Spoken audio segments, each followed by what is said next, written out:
Australian goalkeeper during the 1950s, Ron Lord, told me that he has the utmost respect for Kevin O'Neill as a person and a footballer.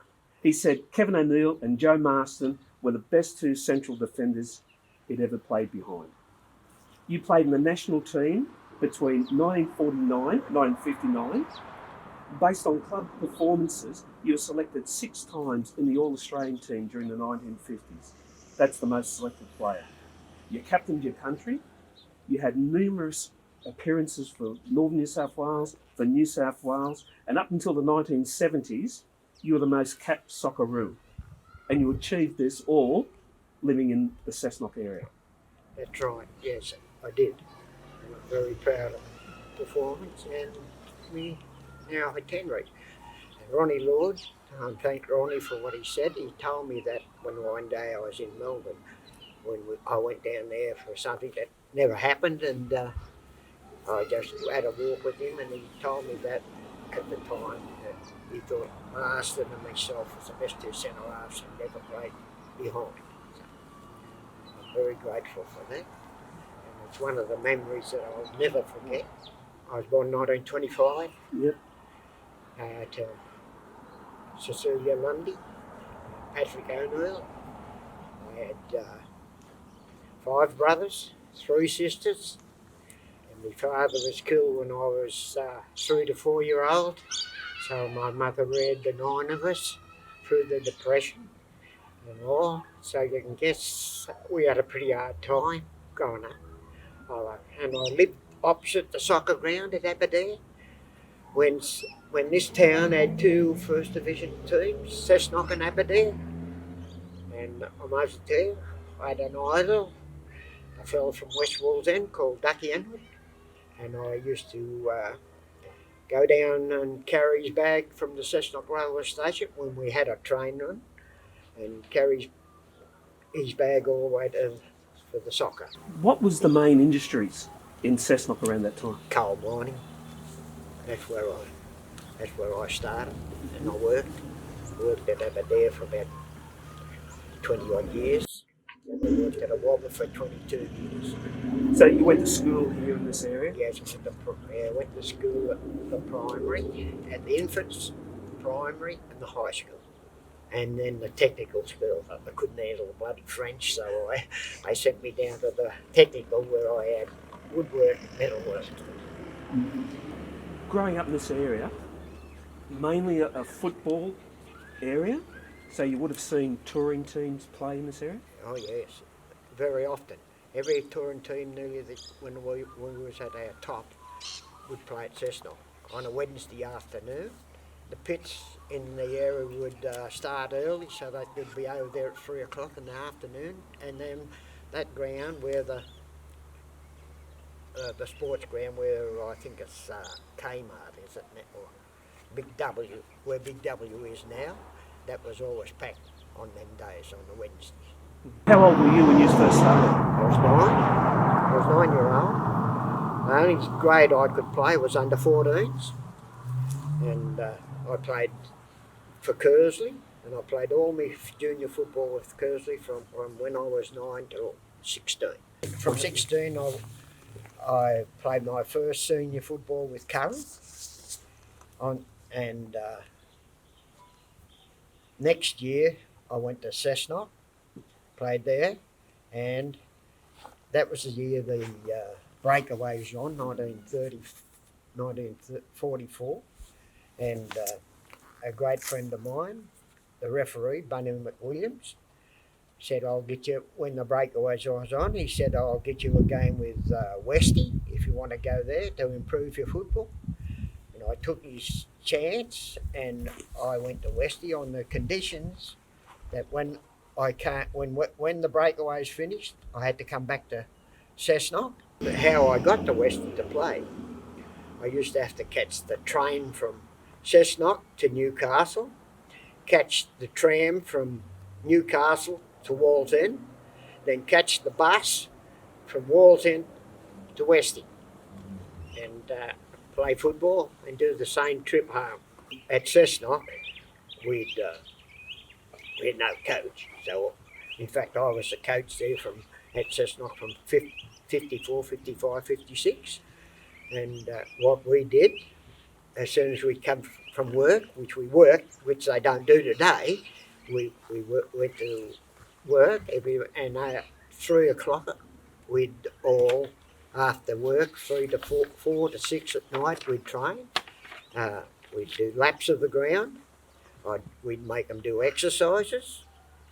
And then after that, for about, I'd say, 3/4 of an hour, then we'd play a game against one another. Football dudes in your day. Yeah, they was big, heavy. Oh, I don't know the name of them, but they was big, heavy. Used to come up around your ankle and support. But it didn't make that much difference to me because I always played and always bandaged my ankles. Even at training, I bandaged my ankles. And after football, after the game, before I even had a shower, I'd go to the cold water tap and run cold water over my ankles. About 50, I think, what they call cutaways came in.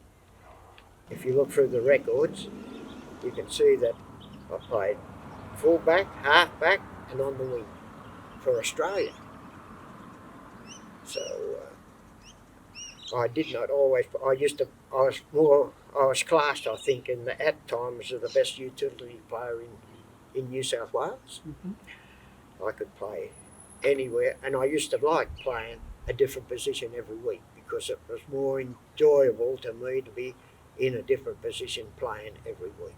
From Cape Town, when we landed, we flew to Johannesburg, and from Johannesburg they put us on a train with 2 carriages, and we travel in that train to another place to play, like East Africa, and we'd get off, we'd have lunch there, and then after the game, we'd catch the train again to the next place where we played.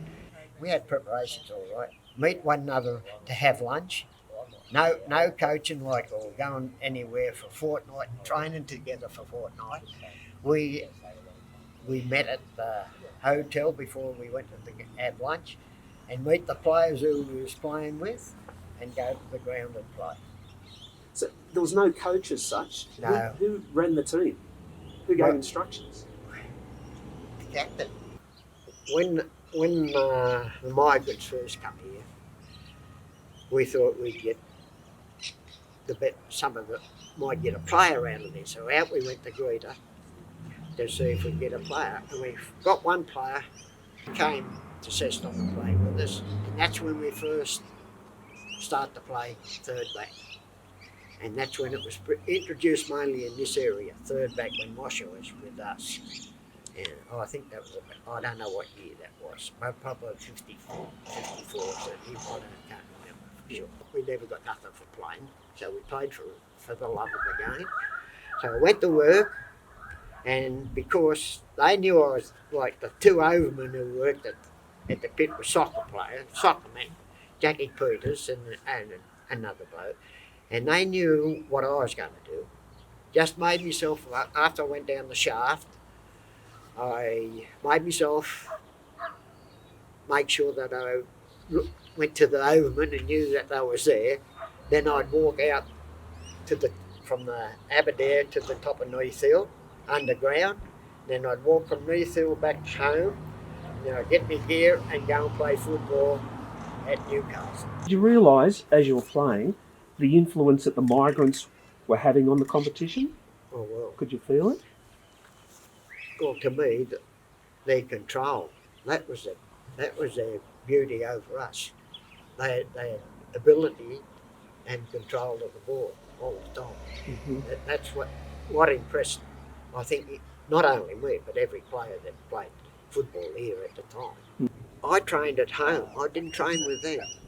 So you didn't go to Sydney? I didn't go to Sydney to train through the week. I trained at home. Mm-hmm. I trained here and travel down every weekend to play. Or if it was through midweek, I'd take an old friend from up the road with me that I'd have company, and I'd get home about 2 o'clock in the morning or something like that, because it wasn't the highway what it is today. It was up around the mountain, twisting and turning, and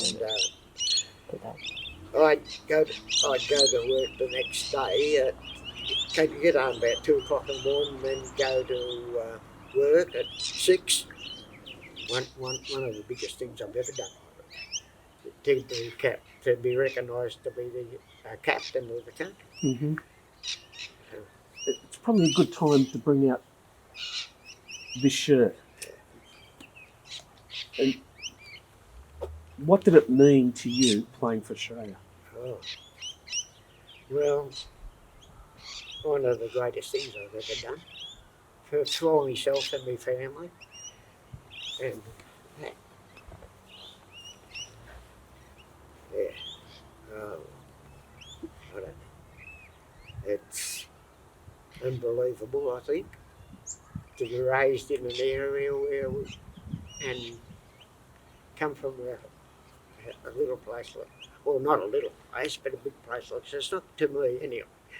And I love playing here. Football was my life, I reckon. It's great. Looking back, can you believe it was over 70 years ago? No, I cannot. In fact, I wished it was today that I could get out there now and be grateful because what we did for nothing is, I don't know. We just done it for nothing and the life of the game. What players get today is built on the back of people like Kevin O'Neill. Yeah. Thank you. Yeah. Thanks.